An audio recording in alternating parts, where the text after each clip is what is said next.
പാകിസ്ഥാനെതിരെ മികച്ച വിജയമാണിന്ന് ഇന്ത്യ സ്വന്തമാക്കിയത്. 119 റൺസ് എടുത്തിട്ടും ഇന്ത്യക്ക് കളി ജയിക്കാൻ സാധിച്ചു. കളി തോറ്റെന്ന് ഉറപ്പിച്ചതായിരുന്നു. അവിടെ നിന്നാണ് ഇന്ത്യ കളി തിരിച്ചു പിടിച്ചത്.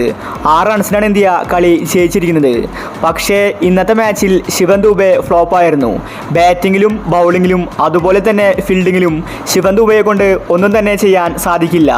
ശിവൻ ദുബെയ്ക്ക് പകരം സഞ്ജുവിന് ഒരു അവസരം കിട്ടിയാൽ സഞ്ജു കത്തിക്കയറുമെന്നത് ഉറപ്പാണ്. ആരാധകരും ഇത് തന്നെയാണ് ഇപ്പോൾ പറയുന്നത്. ഇപ്പോൾ ഇതാ ഇന്ന് കളി ജയിച്ച ശേഷം കോച്ച് ദ്രാവിഡ് പറഞ്ഞ കാര്യമാണ് നമ്മൾ ഇന്നത്തെ വീഡിയോയിൽ നോക്കുന്നത്. ഇത്തരം ക്രിക്കറ്റ് ന്യൂസിന് വേണ്ടി ഈ ചാനൽ മറക്കാതെ സബ്സ്ക്രൈബ് ചെയ്യൂ.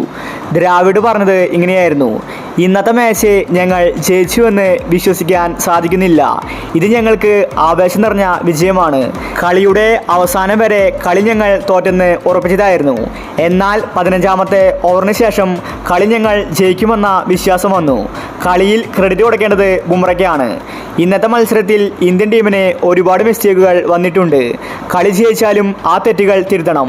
എന്നാൽ മാത്രമേ അടുത്ത മത്സരത്തിൽ ഇതിനേക്കാൾ മികച്ച രീതിയിൽ കളിക്കാൻ സാധിക്കൂ. ശിവൻ ദുബെയ്ക്ക് ഒന്നും തന്നെ ചെയ്യാൻ സാധിക്കുന്നില്ല. അവൻ കഴിഞ്ഞ 2 മാച്ചിലും ഫ്ലോപ്പാണ്. അതുകൊണ്ട് അടുത്ത മത്സരത്തിൽ പുതിയൊരു താരത്തിന് അവസരം കൊടുക്കും.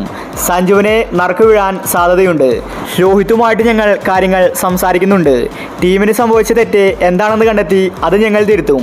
അവസരം കിട്ടാത്തവർക്ക് അടുത്ത മാച്ചിൽ അവസരം കിട്ടുമെന്ന് ദ്രാവിഡ് വ്യക്തമാക്കി. ശിവൻ ദുബെ ഇന്ത്യൻ ടീമിന് ഒരു ഭാരമാണ്. ബൗളിങ്ങുമില്ല, ബാറ്റിങ്ങുമില്ല, ഫീൽഡിംഗ് ആണെങ്കിൽ ഫ്ലോപ്പുമാണ്. ഇന്നത്തെ മത്സരത്തിൽ റിസ്വാന്റെ ക്യാച്ച് തുടക്കത്തിൽ ശിവൻ ദുബെ വിട്ടിട്ടുണ്ടായിരുന്നു. ആ ക്യാച്ച് എടുത്തെങ്കിൽ ഇത്രയും അധികം ഇന്ത്യ കഷ്ടപ്പെടേണ്ടി വരില്ല. സ്റ്റാർട്ടിങ് തന്നെ ഇന്ത്യ കളി ജയിച്ചേനെ. അതുകൊണ്ട് ശിവൻ ദുബെയെ മാറ്റി സഞ്ജുവിന് അവസരം കൊടുക്കണമെന്നാണ് ആരാധകർ പറയുന്നത്. ദുബെ ടീമിന് പുറത്താകുമെന്നത് ഉറപ്പായിരിക്കുകയാണ്. അതുകൊണ്ട് അടുത്ത മത്സരത്തിൽ സഞ്ജു കളിക്കും. അപ്പോൾ ഇത്തരം ക്രിക്കറ്റ് ന്യൂസിന് വേണ്ടി ഈ ചാനൽ മറക്കാതെ സബ്സ്ക്രൈബ് ചെയ്യൂ.